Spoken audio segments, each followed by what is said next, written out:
প্রাথমিক গণিত তৃতীয় শ্রেণী। তো এখানে কভার পেজ বা ফ্রন্ট পেজে দেওয়া আছে সুন্দর কিছু ছবি দেওয়া আছে। এর মধ্যে একজন শিক্ষার্থীর সামনে কতগুলো 10-এর ব্লক, এটা 100-এর ব্লক দেওয়া আছে। 4জন শিক্ষার্থী, তাদের সামনে 100-এর ব্লক, 10-এর ব্লক এবং একক ব্লকগুলো সাজানো আছে। আর এখানে দেওয়া আছে টেলিচিহ্নের ব্যবহার।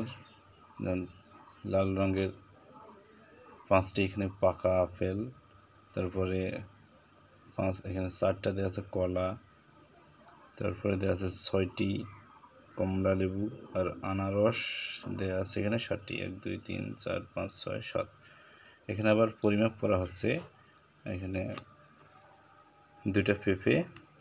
তো এটা জাতীয় শিক্ষাক্রম ও পাঠ্যপুস্তক বোর্ড বাংলাদেশ এবছর নতুন যে সংস্করণ নেওয়া আছে সেই সংস্করণের বইয়ের ফ্রন্ট পেজ, প্রাথমিক গণিত তৃতীয় শ্রেণী।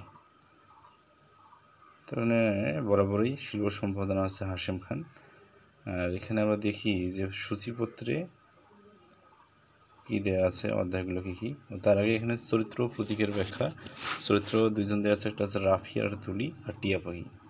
এই 3টে চরিত্রের মাধ্যমে বিভিন্ন প্রশ্নের উত্তর জিজ্ঞাসাগুলো সাজানো আছে।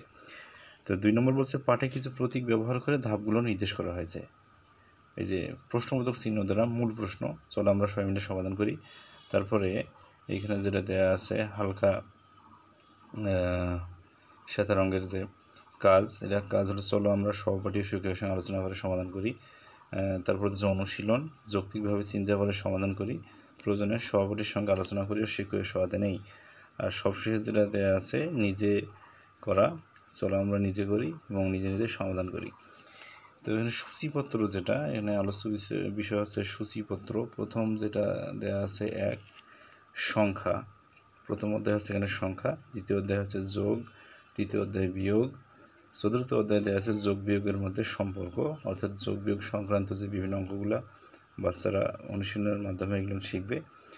আর এগুলো যোগ কখন করতে হবে, কখন বিয়োগ করতে হবে, এই ধরনের অঙ্কগুলো। 5 নম্বর দেওয়া আছে গুণ, 6 নম্বর ভাগ, 7 নম্বর দেওয়া আছে গুণ ও ভাগের সম্পর্ক, 8 নম্বর অধ্যায় আছে কি যোগ বিয়োগ গুণ ও ভাগ সংক্রান্ত সমস্যা, অর্থাৎ 4 প্রক্রিয়া সংক্রান্ত সমস্যা।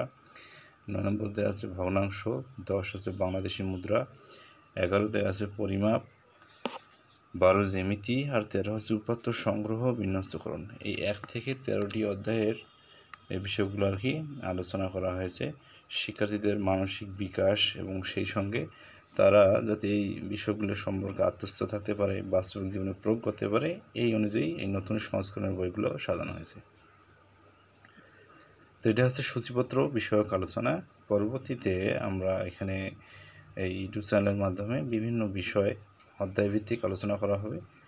আর আপনারা যারা ভিডিওটা দেখতেছেন অবশ্যই সাবস্ক্রাইব করবেন এবং এখান থেকে কিছু শেখার চেষ্টা করবেন।